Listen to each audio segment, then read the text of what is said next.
Cette nouvelle partie va être consacrée à l'exploration de WordPress. On va pas aborder tout de suite l'installation de ce logiciel, parce que l'installation implique des notions un peu techniques, un peu lourdes, pas compliquées, mais un petit peu lourdes. Donc j'ai préféré vous montrer un peu à quoi ça ressemble, rentrer dans le vif du sujet plus rapidement. WordPress, c'est ce qu'on appelle un CMS. CMS, ça signifie Content Management System, en français système de gestion de contenu. C'est simplement un logiciel qui vous permet d'administrer votre site. Administrer votre site, ça veut dire créer des pages, créer des articles de blog, créer des catégories dans lesquelles vous allez ranger vos articles de blog, créer des menus, articuler votre site. L'une des particularités du CMS, c'est qu'il se divise en deux parties. Vous avez la partie front office.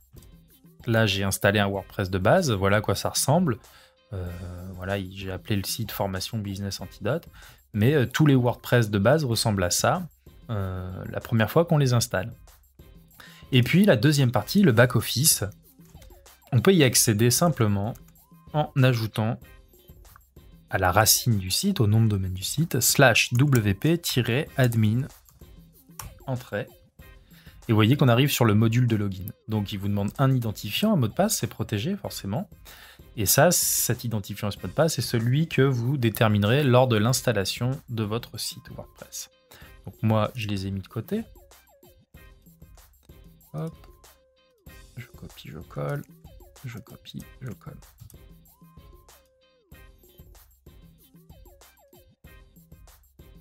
Voici le panel d'administration d'un site WordPress. Voilà à quoi ça ressemble.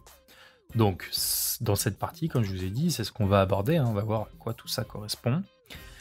Et donc, simplement, je vais finir sur le fait qu'il existe donc d'autres CMS. Il y a Joomla, il y a Drupal.